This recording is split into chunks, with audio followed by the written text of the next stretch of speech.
Oh, je regrette d'être arrivé en retard. Je regrette de t'avoir appelé. Je regrette d'avoir fait tel ou tel choix. Si j'avais su, je serais plutôt parti de tel ou tel côté. Si j'avais su, j'aurais peut-être choisi d'aller travailler dans telle filière parce qu'ici, ça ne marche pas. Si j'avais su. Vous l'avez bien compris, nous parlons des regrets. C'est quoi le regret? Le regret est le mécontentement ou un chagrin d'avoir fait ou de ne pas avoir fait dans le passé. Ça veut dire que c'est déjà passé, cela appartient au passé. Pour d'autres, le regret est un état de conscience douloureux causé par la perte d'un bien. Par exemple, je regrette d'avoir perdu mon argent. Je regrette d'avoir perdu mon boulot. Je regrette d'être arrivé en retard. Ça, c'est le regret.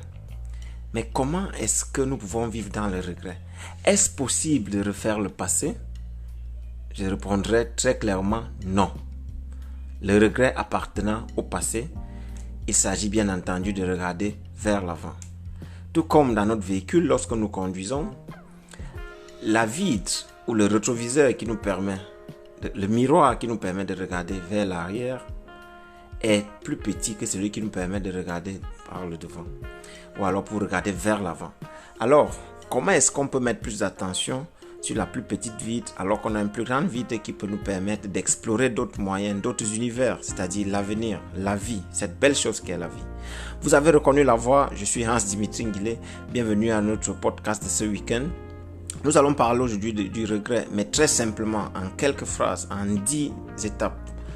Comment est-ce que nous pouvons lutter contre les regrets? Ils sont là, les regrets. Ils arrivent d'eux-mêmes. Ce n'est pas nous qui les invoquons. Ils arrivent d'eux-mêmes. Maintenant, comment faire pour lutter contre les regrets? C'est tout simple.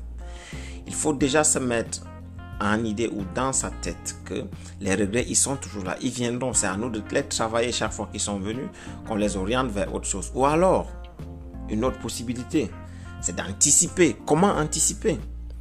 Nous allons anticiper en 10 étapes. Les 16 étapes, nous les avons regroupées. La première, c'est mettre l'amour dans son quotidien.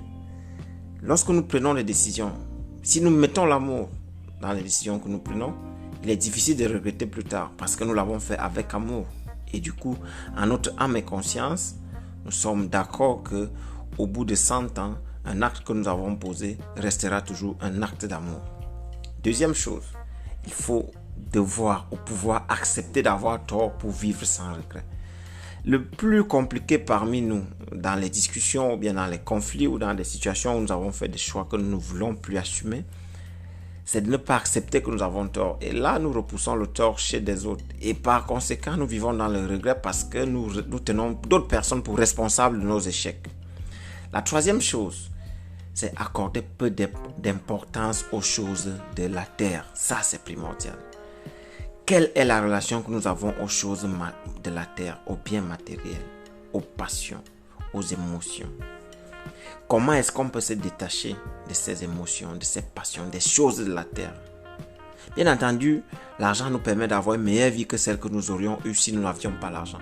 Le matériel, pareil. Se déplacer de Douala pour Yaoundé, c'est plus, vous convenez avec moi que c'est plus paisible, c'est plus confortable d'aller dans sa propre voiture bien climatisée. Mais est-ce que si nous n'avons plus la même voiture climatisée, nous devons vivre dans le regret? Donc, pour y arriver, il faut se détacher des choses, des biens matériels, des services que nous avons. Les respecter, mais il ne faut pas en faire le point focal de notre vie. Après, nous avons la quatrième chose. Essayez de vivre comme un enfant. Les enfants, vous les offensez en 2 minutes. Et en 1 minute après, vous leur parlez, vous leur proposez un projet, ils viennent avec vous, ils sont souriants. Ils peuvent être en train de rire en dansant. Ils peuvent être en train de danser en pleurant. Vivre comme un enfant, ça veut dire avoir la capacité à passer facilement à autre chose et à dire, bon, ça n'a pas été bien, je ne regrette pas, la vie continue. Autre chose, ne pas avoir peur du changement. Beaucoup de personnes regrettent lorsqu'ils sont au début d'une nouvelle carrière, d'une nouvelle étape, parce qu'elles n'ont pas accepté qu'il y ait un changement qui s'est imposé à eux. Et par conséquent, elles vivent dans le passé, elles vivent dans le regret, parce que le changement leur fait peur. Mais la vie elle-même a une seule chose de stable, c'est le changement. Le changement s'impose à nous. Vous sortez de chez vous, vous êtes déjà à l'extérieur, c'est un changement. Vous revenez à l'intérieur, c'est un changement.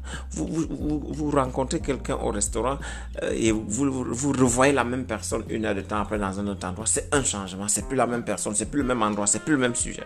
Donc, il ne faut pas avoir peur du changement, ça nous empêche de vivre dans les regrets qui eux-mêmes nous empêchent d'avancer. La 6e chose que nous pensons ou que je pense intéressante, c'est de penser 3 fois pour agir 1 fois. Il y a beaucoup de personnes qui vivent dans l'action directe, sans réflexion, avec tout le respect que je leur dois. C'est toujours important, si vous avez un partenaire, un ami, un conjoint, de vous remettre en question et de remettre vos idées et vos projets en question. Lorsque vous avez terminé un projet, 1, 2, 3 individus que vous avez autour de vous, et demandez de l'aide par exemple à ces personnes-là, de manière à ce que vous puissiez agir 1 fois après avoir pensé 3 fois ou avoir pensé par 3 individus. Donc, soyez lent à l'action, mais prompt à la réflexion. La 7e chose, c'est savoir fixer des limites avec une communication claire, mais non violente. Il arrive très régulièrement que nous avancions des choses que nous allons regretter. C'est parce qu'en fait, ces choses-là sont faites dans la violence, avec une communication délicate. Lorsque vous construisez vous-même votre vocabulaire, la communication non violente fera l'objet d'un de nos podcasts, vous trouverez que chaque fois que vous avez avancé un mot, vous avez dit des choses, vous n'allez presque jamais les regretter lorsque lorsqu'elles ont été faites dans le calme, dans la non-violence, dans le respect du vis-à-vis et le respect même de l'espèce humaine.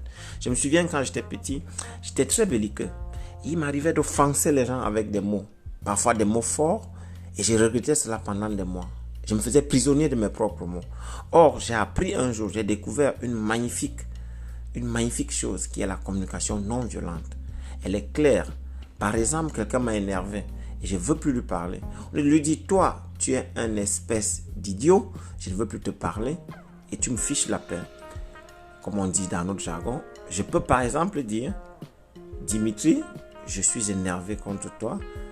Ce que tu m'as fait ne m'a pas plu.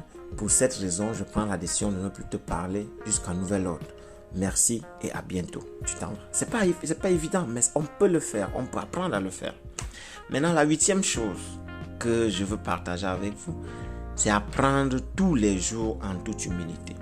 Moi, quand je commençais cette merveilleuse aventure du développement personnel, je n'avais pas imaginé où est-ce que les livres m'emmèneront. Et les livres m'ont amené au Népal, en Inde, en Égypte, au Cameroun, au Kenya. J'ai voyagé à travers les livres. J'ai voyagé à travers Internet en lisant ce que les autres pensent. Parfois, il y a beaucoup de choses qui sont vraiment incohérentes. Mais lorsque vous apprenez, vous vivez moins dans les regrets parce que vous découvrez que toute vérité n'est que partielle, comme disait Cheikh Hamidou Kane, et que la vérité que vous avez toujours détenue jusqu'à un moment était une vérité partielle. Moi, par exemple, en voyant les pays bouddhistes ou hindous, j'étais choqué parce que j'ai grandi dans une tradition chrétienne. Et j'arrive dans un pays où on nourrit des monuments en fer qui sont considérés comme des dieux. J'arrive dans un pays où le bœuf est considéré comme un demi-dieu et donc tout le monde s'arrête. Si vous cognez un bœuf, vous allez en prison quand vous êtes en Inde. Je me suis dit, mais ces gens, ils sont fous. Non, ils ne sont pas fous. Ça, c'est leur vérité. Et je me suis donc mis à l'étude, à la recherche pour comprendre pourquoi est-ce que le bœuf est un animal sacré. La vérité, c'est que on a un festival du serpent, par exemple, au Népal. Je ne vais pas vénérer le serpent, mais c'est un festival adulé par tout un pays. On ne va pas me dire qu'ils sont tous cons. Ils ont leur vérité à eux. Et lorsque vous vivez dans ce changement perpétuel, vous apprenez tous les jours, vous lisez, vous comprendrez qu'il existe d'autres vérités et que vous détenez une infime partie de la vérité. Et ça vous permet de prendre des décisions sans regret parce que vous vous direz toujours, il existe ailleurs des choses de ce genre qui sont faites, peut-être pas à mon goût, mais sont des choses bien faites. Alors, et la 9e chose, très intéressante avant la dernière, c'est apprendre le pardon. La différence dans ce que nous faisons, c'est que hier, j'ai discuté avec ma tante. J'aime bien être terre à terre. Et on parlait du pardon. Elle se reconnaîtra, je ne fais pas cacher son nom, elle s'appelle Georgette Perpétue. Et on discutait du pardon. Elle m'a fait une révélation. Elle me disait que le pardon a changé sa vie. Et je lui ai demandé comment. Elle m'a dit que le pardon, avec le pardon, elle avait appris à faire la différence entre le pardon et l'oubli. On peut tout pardonner, mais on ne peut pas oublier. Donc, pour pardonner, il faut accepter que c'est une blessure, c'est quelque chose qui est là, mais qu'on peut vivre avec. Ça vous permet de monter d'un cran et d'être au-dessus de certaines choses. Et ça vous permet de vivre sans regret et avoir une vie probablement plus épanouie que celle que nous avons aujourd'hui. Et la dernière chose, vous vous en doutez certainement, d'autres m'appellent Monsieur Gratitude. La gratitude pour moi est la chose la plus plausible pour aller vers un idéal, pour vivre sans regret. Et si vous avez de la gratitude, vous aurez une vie beaucoup plus accomplie. Depuis que j'ai découvert cette magnifique chose, c'est qui me permet de savoir que tout ce que j'ai reçu est un don et que je ne fais pas beaucoup d'efforts. Tout a été donné, il faut juste que je me concentre pour aller le chercher. Et que le chemin le plus court pour aller vers la réalisation de mon idéal, c'est le merci. C'est la reconnaissance envers vous qui écoutez mon podcast aujourd'hui. C'est la reconnaissance envers ceux qui le partagent, comme vous allez le faire probablement. Et je vous dis, ayez de la gratitude, vivez sans regret, pratiquez le pardon, cultivez-vous, accordez peu d'importance aux choses de la terre. Soyez comme des enfants, n'ayez pas peur du changement, acceptez d'avoir tort de temps en temps, faites tout avec amour si c'est possible et surtout savoir fixer les limites avec un apprentissage d'humilité. Il faut apprendre tous les jours. Je vous invite à partager nos vidéos, nos podcasts si vous les avez aimés. Je vous attends probablement à notre prochain podcast. Celui qui paraîtra en allemand paraîtra ce soir. Celui en français, en anglais aussi et en espagnol. Je vous salue.